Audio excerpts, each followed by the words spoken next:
হেই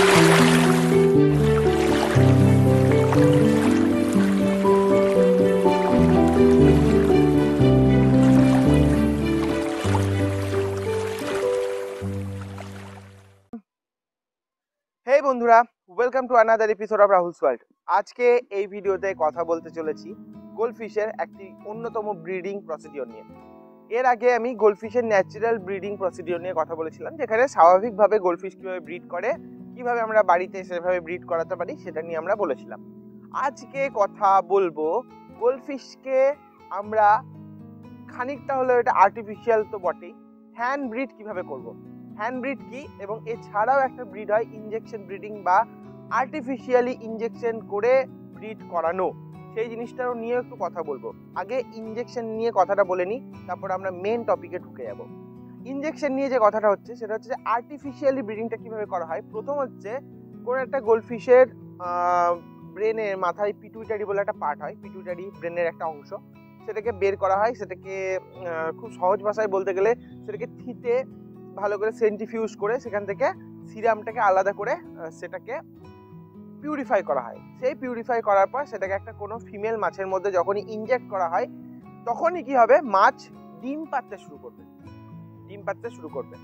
এবার এই ডিম যখনই মাছ পাড়তে শুরু করবে, নর্মাল কন্ডিশনে যে অ্যামাউন্টে ডিম পাড়ে তার থেকে প্রায় 10 থেকে 20 গুণ বেশি ডিম পাড়বে।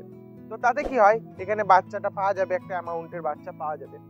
এবার এতে সমস্যা হচ্ছে মাছ একবারে অনেক ডিম তো দিয়ে দেবে, আপনার লাভও হবে, কিন্তু মাছটা কিন্তু মরে যাবে, সারভাইভ করবে না, যেটা কিন্তু খুবই আনএথিক্যাল এবং একটা ক্রুয়েল ব্যাপার। এখন এটাই চলছে, বেশি প্রোডাকশন দেওয়ার জন্য অ্যানিম্যাল ক্রুয়েলিটি থেকে কোনো ম্যাটার করা হয় না। সব ঠিক আছে, পয়সা পাচ্ছি তো সব ঠিক আছে, কিন্তু as a fish lover, as a animal lover, আমি এবং রাহুলস ওয়ার্ল্ডের বাকি সদস্যদের এটা আমি রিকোয়েস্ট করব, এই জিনিসটা আমরা কখনোই সাপোর্ট করব না এবং এই জিনিসটাকে আমরা কখনোই বাড়তে দেব না। যদিও এই জিনিসটা হয় এবং হয়ে আসছে। পরবর্তী যে স্টেপ আছে সেটা ক্রুয়েলিটি নয়, কিন্তু সেটা হ্যান্ড ব্রিডের ক্ষেত্রে কি হয়, এটা থেকে যে অ্যামাউন্টের বাচ্চাটা পাওয়া যায় সেটা হচ্ছে এই ইনজেকশন ব্রিডিং এর থেকে একটু কম, কিন্তু এখানে মাছগুলোর সেরকম কোনো ক্ষতি হয় না। মাছগুলো একবার ব্রিড করার পর পরবর্তী আবার নেক্সট সিজনে ব্রিড করে, মারা যায় না। অর্থাৎ সেই ক্ষেত্রে যদি আমি বলি অ্যানিম্যাল ক্রুয়েলিটি কিন্তু সেই অর্থে কম হয়। এবার এক্ষেত্রে আমরা কিভাবে প্রসিডিওরটা করব, এখানে যে জিনিসটা করতে হয় সেটা হচ্ছে কি, দুটো কি ততোধিক সুস্থ গোল্ডফিশ নিতে হয়। সুস্থ গোল্ডফিশ নেওয়ার পর কি করতে হয়, সুস্থ গোল্ডফিশ নেওয়ার পর মেল ফিমেল, এবার যেটা ব্রিডিং সিজনে আসছে সেই সিজনে এই মাছগুলোকে কালেক্ট করতে হয়। কালেক্ট করার পর আমরা যারা এক্সপিরিয়েন্স পারসন যারা এটা করে, মাছের পেটের মধ্যে কোনটা ফিমেল, তার মধ্যে ডিম আছে কি নেই, কখন পারবে অটোমেটিক্যালি বোঝা যায়। তখন কি হয়, মাছটাকে স্লাইটলি ধরে জলের মধ্যে রেখে তার মধ্যে হালকা করে পেটটাকে প্রেস করতে হয়। যখনই পেটটা প্রেস করবে অটোমেটিক সেখান থেকে ডিম বেরিয়ে যাবে। এখানে একটা ফিমেল না নিয়ে মাল্টিপল, 2, 3, 4 ততোধিক ফিমেল বা মেয়ে মাছ নিয়ে আমরা কিন্তু এই জিনিসটা করতে পারি। হয়ে গেল, ফিমেল ডিম পেড়ে দিল। এবার কি করতে হয়, এবার একটা বা একাধিক মেল মাছ নিতে হয়।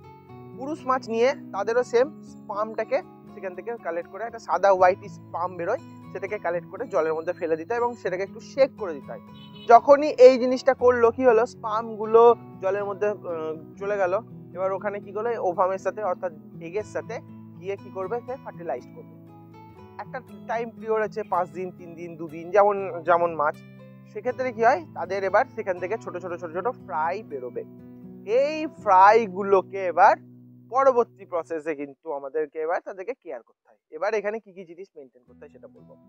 আপনারা অলরেডি এখানে দেখলেন, যেভাবে আপনারা দেখছেন এখন এই জিনিসটা এভাবেই হয় অ্যাকচুয়ালি। এবার এখানে কিছু জিনিস আমাদেরকে মেনটেন করতে হয়। প্রথম হচ্ছে জলের কোয়ালিটিটা মেনটেন করতে হয়।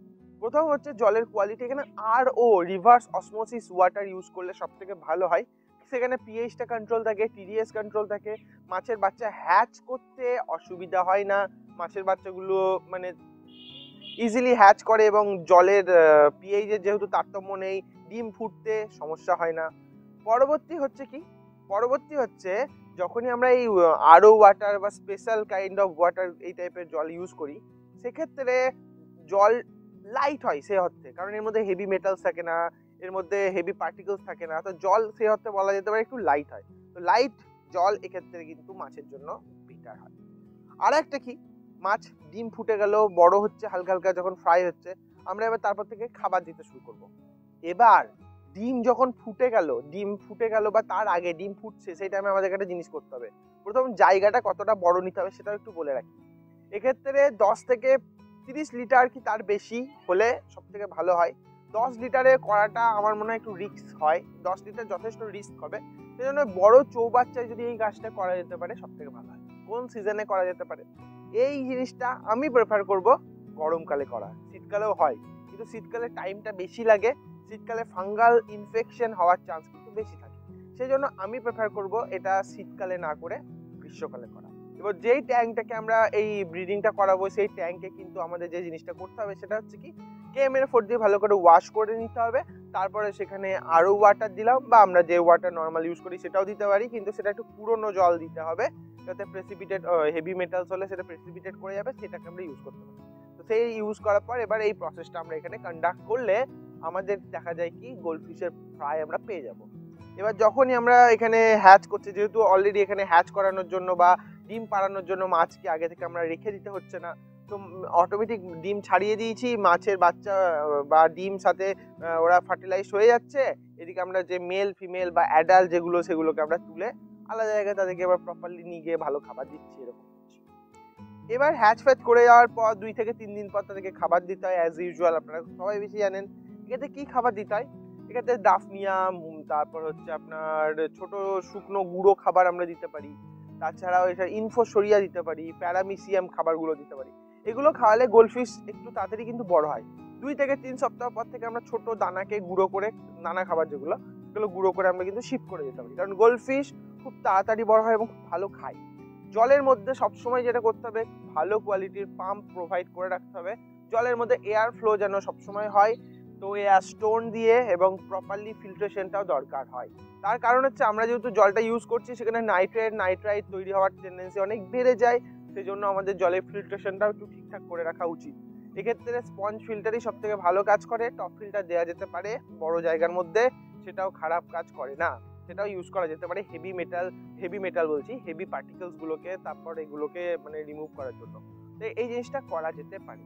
তো এই জিনিসগুলো বা এই প্রসিডিওরগুলো মেনটেন করলে ইজিলি কিন্তু গোল্ডফিশের হ্যান্ড ব্রিড করে নেওয়া যায়, এবং বাচ্চাদের কেয়ার কিভাবে করতে হয় এবং কি কি প্রসিডিওরগুলো মেনটেন করতে হয় সেগুলোর ভিডিও অলরেডি চ্যানেলে আছে, সেগুলো আপনারা দেখে নিলে ওখান থেকে আপনারা কিন্তু কনক্লুড করে নিতে পারবেন কি জিনিসটা করতে হবে, কি জিনিসটা করতে হবে না। তো এই ছিল আজকের ভিডিও। আশা করছি ভিডিও ভালো লেগেছে, ভালো লাগলে লাইক করবেন, নতুন হলে সাবস্ক্রাইব করবেন। আজ আসছি, দেখা হচ্ছে খুব তাড়াতাড়ি, ততদিনের জন্য গুড বাই।